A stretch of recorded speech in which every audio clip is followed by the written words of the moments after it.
Hey, yeah, how you doing? I'm Nice to see you. Nice to Hey. meet you. So talk to me about how physically demanding this role was and playing the Hulk was. I don't have to do, obviously, like, the worst of it. I mean, the creature battles the army, but No, but I saw a few shots of you like screaming. Yeah, I run a lot. I think that, you get in shape for something like this just because the nature of movie making is it's so repetitive. So any like 100-yard dash you see me doing in the movie was like probably 1,000 yards, in fact, because Louis just goes, "Oh, it was almost perfect, please one more time," and it's like, ah. How are your hamstrings feeling the next day? That is exactly where it hit me too. You're right on the money. Because I do sprints, I know exactly where that goes. Yeah, it's right here. But try doing it in like Bill Bixby's leather boots with like no sole. You know what I mean? Yeah, I'll like leave you to 100-yard that. dash on wooden platforms. Nice. All right. So you've been offered a lot of superhero movies before. Why this one?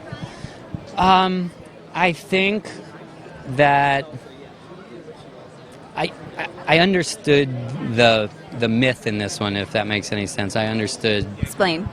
Well, I think I understand what people relate to about this story, and when something you can show people in Southwest China, a picture of the Hulk, and they know what it is. You can show it to people in Central Africa, and they know what it is. I mean, this is a character that literally the whole world has embraced. This story of this kind of tortured guy who, if you push him too hard, this is what happens. And I think that you can't sneeze at that. I mean, you have to be very careful with these movies. I've always been very reluctant about them because I love these characters, but I never really felt like I'm the right person to play that role necessarily. And this one, I sort of felt that I could bring something into Bruce Banner. I thought I got what it was that people related to about him, and plus, I liked Louis a lot.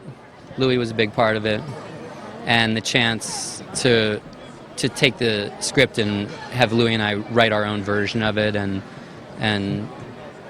take our shot at telling the story the way we wanted to. That was fun. Do you think there's a little bit of Hulk in all of us?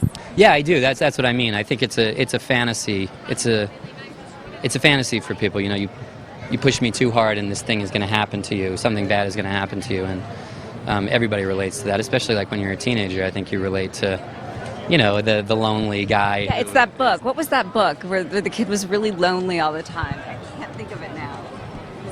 He's like a really intellectual kid. Oh, I can't. I'll forget that point anyway. So just talk to me also about the character of Bruce Banner and what you brought to life in him. Well, I think that, again, I think when people, like if you think about the way people loved the show in the 70s, like if you go back and watch it now, as awesome as he is, like it's not really Lou Ferrigno in the green paint putting like a dent in the hood of the old Pontiac that's like why you like it. You like it because Bill Bixby was really, really incredible as Bruce Banner, and he kind of gave the show a surprising amount of pathos. You sympathized with him, and I think that's the key to Banner, is that people he's persecuted, he's exiled, and he's a good person. He doesn't try to bring this thing out. He tries to resist it, and I think that's the key. All right, thank you. Sure.